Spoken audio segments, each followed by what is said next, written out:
Okay, first off, watching street outlaws here racing in their classic cars, basically, most of them, um, on the street.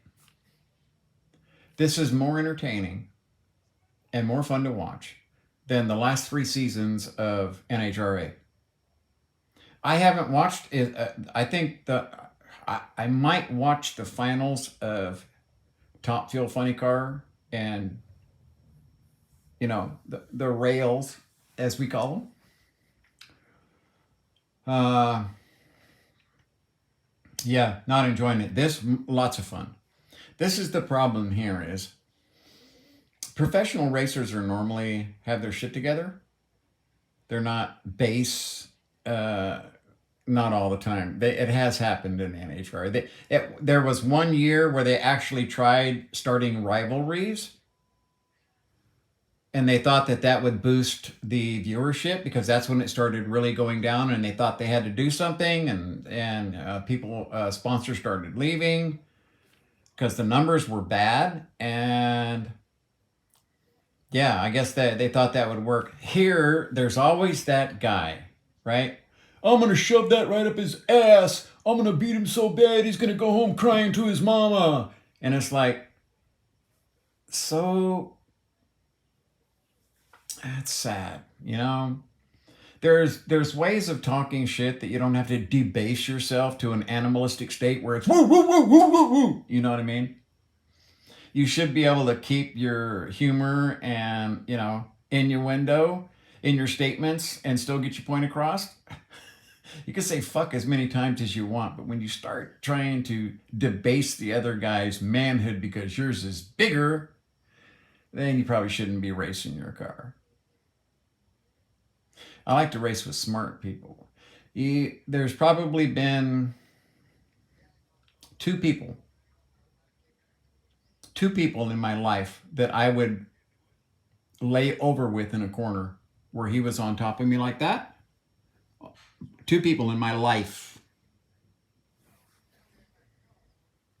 People who right understand what I'm talking about when you're peg to peg and you both have to turn at the same time because I know he's going to turn now, and you both enter the corner and you're basically rubbing elbows. There's only two people in my life that I found could do that.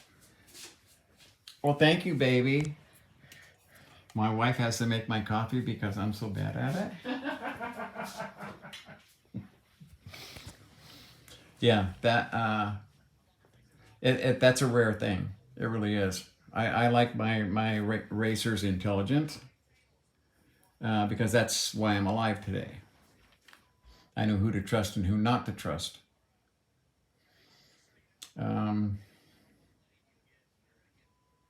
Something about acceleration, it acts on every cell in your body at the same time. And in that respect, nobody can beat Top Fuel. Nobody. I'm sorry. Maybe one day electric cars. I know there's some rocket cars, like hydrogen peroxide type, rockets.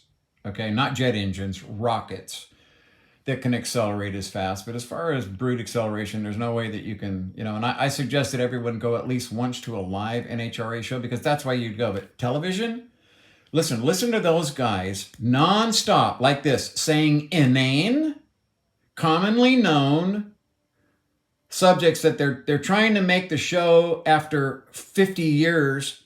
You're not going to say anything new. And what did it for me was they were having suggestions. That was another one of their things. The people at home could send in questions, and the guy asked, Tony, what carbon fiber was, and he goes, well, it's made of carbon. So he didn't know shit about carbon fiber. Nothing. You think he would be prepared? Read the questions beforehand? Do a little study so that he could give this guy some sort of education on how carbon fiber relates to drag racing in some way? But no, it's just this. Non-stop. Okay? 5 seconds later, we see a burnout. They're still talking, and then, yeah.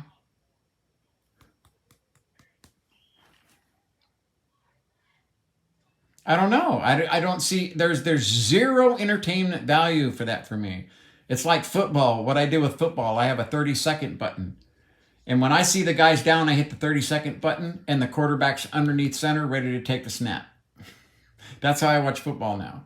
I record them all and then I try as hard as I can not to get spoiled.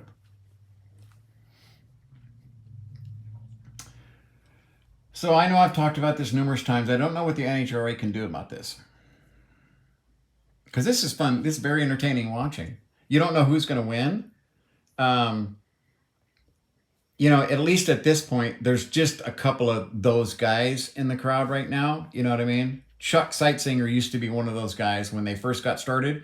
Little short guy, fucking chip on his shoulder, you know what I mean? And just wanted to fight everybody. There was no discussion or anything with Chuck. It was all about first thing you want to do is put his hands on you. And that's still happening now, okay?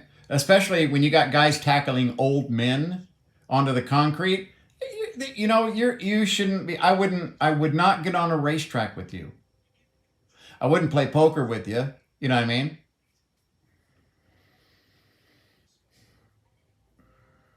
Yeah, I don't know what the NHRA is going to do. I really don't. They need to stop the whole bullshit they have. First off, get rid of the whole Top Fuel Harley thing. That was finished me off. That finished me off. Okay.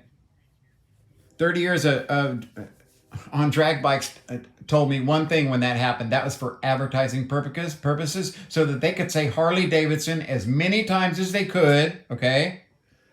During their runs. Over and over and over. Harley Davidson, Harley Davidson, Harley Davidson, Harley Davidson. And I'm like, dude, this is not making me want to buy a Harley Davidson.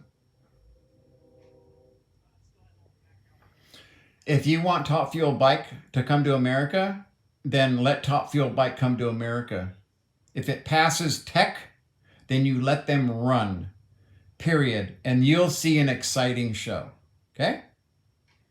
And, if there's money in it, you win more money on one of these street outlaw races than you win in an NHRA event. Now, how the fuck can that possibly be? But it's true.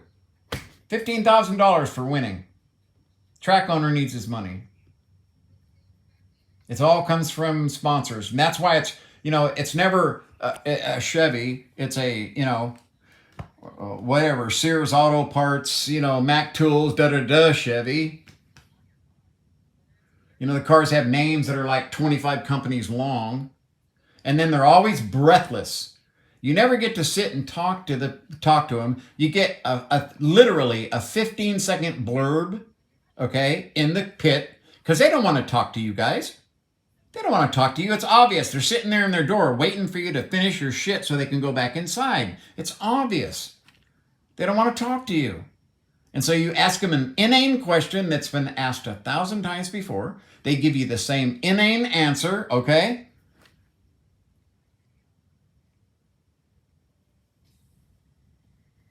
It's nothing. Especially when you have people bringing 5 cars and shit. It's just, I'm sorry. It's not, I don't enjoy it at all. You need to have 30 or 40 people qualifying and move the show along. You see, this is the problem with Top Fuel that they've always had. And unfortunately, if you enjoy watching drag racing at the highest level, then it needs to be a recorded show. It needs to be a recorded show. So we don't have to sit and listen to that inane shit for 3 fucking hours every Sunday. Sunday.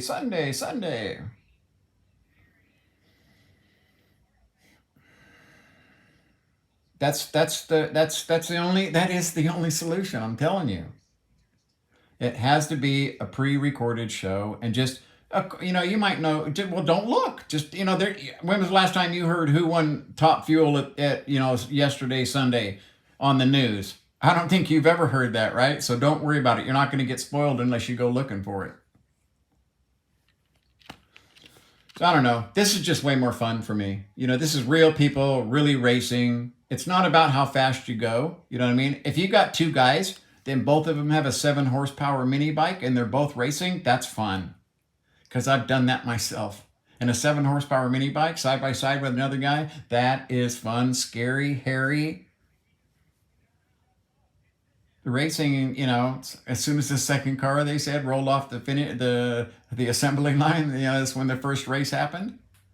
It's in your blood. It gets in your blood.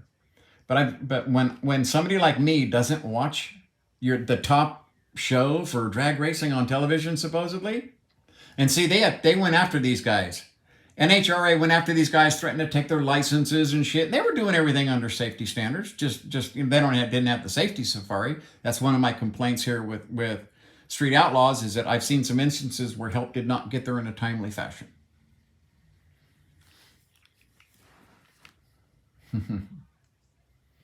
I don't know.